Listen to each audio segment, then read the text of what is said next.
Priya has known for 11 weeks. 11 weeks ago, she noticed that Daniel, one of her most experienced developers, had started missing his estimates. A day here, 2 days there. His pull requests had become sloppy. His responses in code reviews defensive. In stand-ups, single sentences and nothing more. She told herself she would bring it up after the sprint, then after the release, then after the holidays. Week 11. The project is 6 weeks behind. 2 developers have told Priya they are frustrated with Daniel's output. One has started looking elsewhere. The client has escalated. And Priya is sitting across from Daniel in a one-on-one she has prepared exactly 0 words for. The conversation she avoided for 11 weeks is happening anyway. Just now, in a crisis, with 6 weeks of unsaid things between them. A team that has lost confidence in both of them, and a client who has lost patience. Here is the truth most people discover the hard way. The question is never whether the conversation will happen. The question is whether it happens early, prepared, purposeful, and humane, or late in a crisis, when the cost of avoidance has already compounded into something much harder to fix. The most expensive conversations are the ones we keep postponing. Welcome back to The Catalyst. This is episode 6. Today, the difficult conversation. Why we avoid it, what it costs us, and exactly how to have it well. By the end of this episode, you will have a framework, a set of tools, and the words to walk into the conversation you have been postponing. Avoiding difficult conversations is not a character flaw. It is a deeply rational response to real psychological pressures. When we anticipate confrontation, the amygdala, the brain's threat detection center, fires a stress response. Cortisol and adrenaline flood the system. Blood flow redirects away from the prefrontal cortex, the seat of rational, empathetic thinking, toward primitive fight-flight-freeze systems. This is what psychologist Daniel Goleman called the amygdala hijack. It is why experienced, intelligent professionals go completely blank in a difficult conversation, or say things they immediately regret, or freeze and say nothing at all. This is not weakness. It is neurology. Beyond the biology, several specific barriers keep these conversations from happening. Fear of being disliked.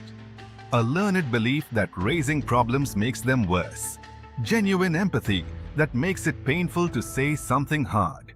And, perhaps most importantly, a simple lack of skill. Most people have never been taught how to have difficult conversations. Without a framework, it feels like walking into unknown territory without a map. When avoidance becomes a habit, the consequences compound. 4 patterns appear reliably.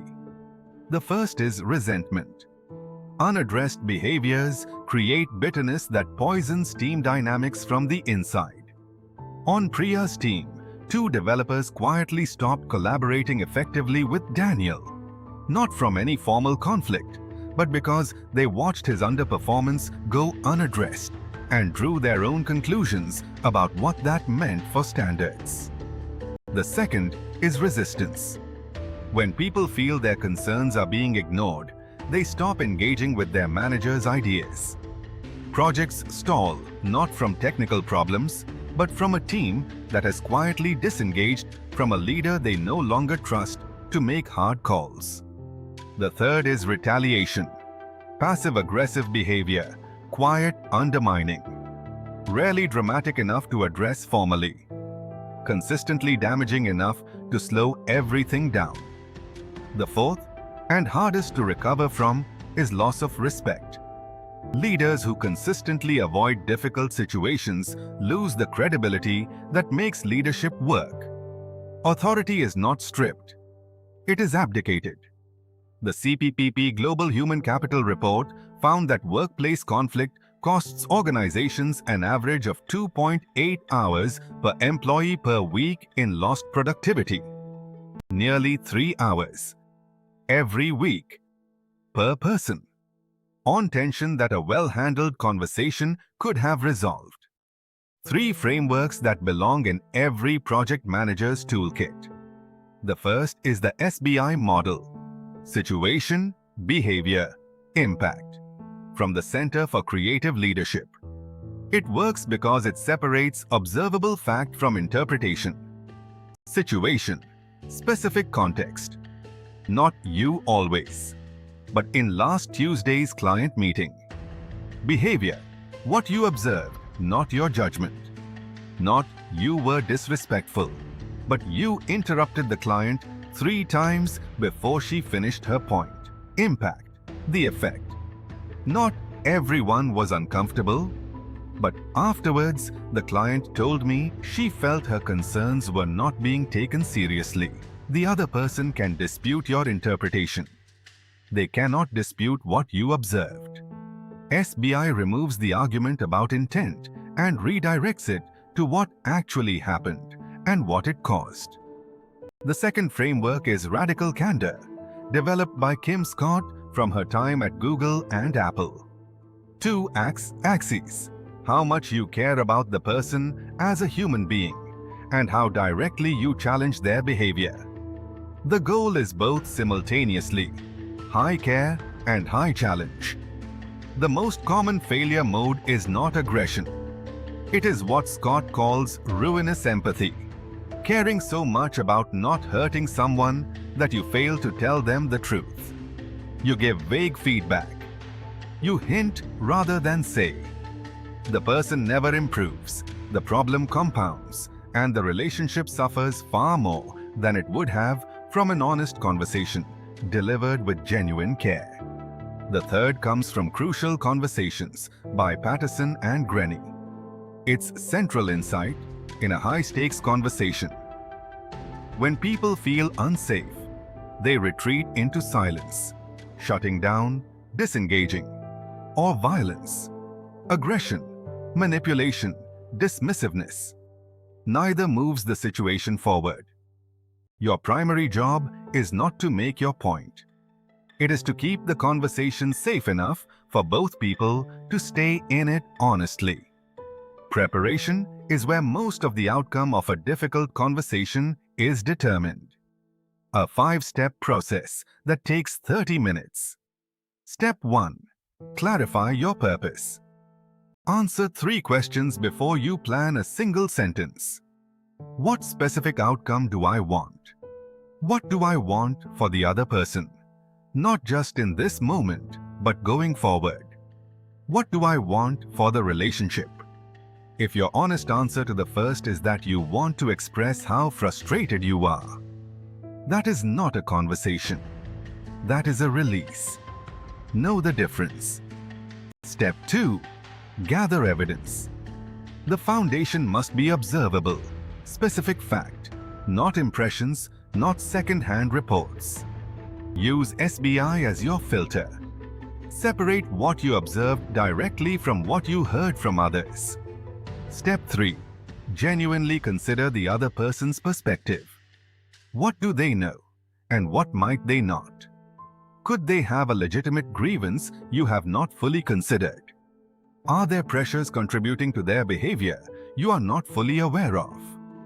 The most effective difficult conversations are investigations, not prosecutions. Step 4. Acknowledge your own contribution. In most interpersonal difficulties, both parties have played some role.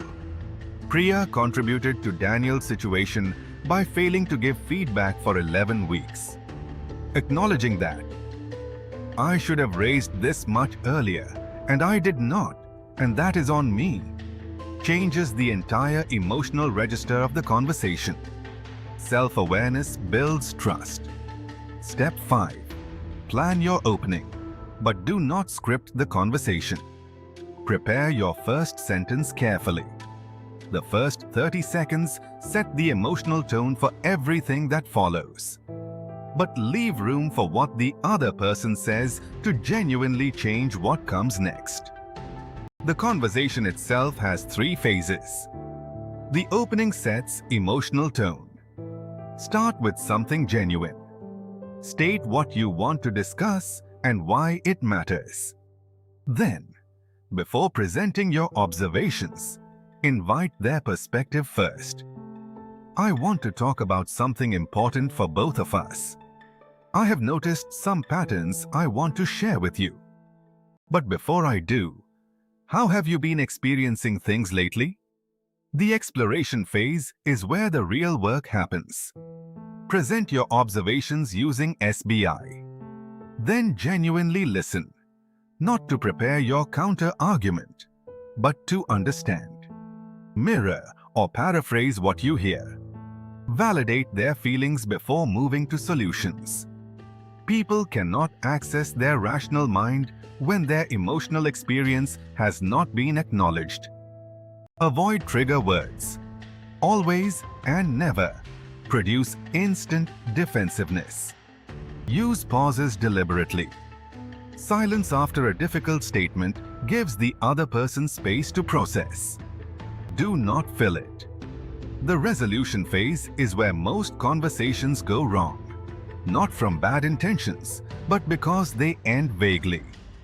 Close with 3 specific things: a confirmation of mutual understanding, a clear statement of what each person will do differently and by when, and an agreed follow-up time. End on genuine human respect. The relationship you are in after this conversation is built in these final minutes. What do you do when it goes off script? Because sometimes it will. The defensive response, "That is not what happened," or "What about when you..." Do not respond with more evidence. That creates a debate. Slow down, acknowledge you may not have the full picture, and invite their version. Help me understand your perspective. You are not abandoning your observation. You are creating space for their experience. The only way past the defensiveness. The emotional flood. Tears, voice breaking, visible anger. Stop talking. Literally. Give the emotion space. I can see this is really hard. Take all the time you need. Emotion is almost always a sign the person cares. It is information, not a problem to manage away. The complete shutdown. Monosyllabic, eyes down. Name it gently. You have gone quiet. Are you okay to continue? If needed, agree to a specific later time, not whenever you are ready. Tomorrow at 10. The counter-attack. What about your management style? Do not take the bait. That might be an important conversation to have. Can we finish this first, and then I genuinely want to hear your feedback? And then mean it. Counterattacks often contain real feedback wrapped in defensive packaging. For those working with international teams, culture is non-negotiable. What counts as direct and respectful varies enormously. In low-context cultures, Germany, the Netherlands, Australia, the US, directness is professionally respectful. In high-context cultures, Japan, China, much of South Asia and the Middle East, direct criticism can cause lasting shame and permanently damage the working relationship. 3 rules that hold across every culture. Private is almost always safer than public. In high-context cultures, silence is real communication, not evasion. And in high-power distance cultures, a junior team member may be structurally unable to give honest feedback even when explicitly invited to. Create alternative channels. Written feedback, anonymous retrospectives, trusted intermediaries. A difficult conversation not followed up is often worse than no conversation at all. Within 48 hours, send a brief written follow-up. 3 sentences. What was agreed, the support you committed to, and genuine appreciation for their willingness to engage. Then watch. If they re-engage positively, acknowledge it specifically and promptly. Nothing reinforces change like specific, timely recognition. And if the behavior has not changed, go back. Refer to the conversation. Be clear the agreement matters. The follow-up conversation is always easier than the first because the groundwork has been laid. The most common reason difficult conversations do not work is not that they were handled badly. It is that they were handled once and never revisited. Your challenge for this week. Think of a conversation you have been postponing, the one sitting at the back of your mind, the one you keep rescheduling or finding reasons to delay. Write down one sentence using SBI about the specific behavior you need to address. Just one sentence. That is your preparation. And it is more than most people do. Coming up next on The Catalyst, we continue building the toolkit that makes you a more deliberate, effective, and courageous professional. Stay with us. The Catalyst continues.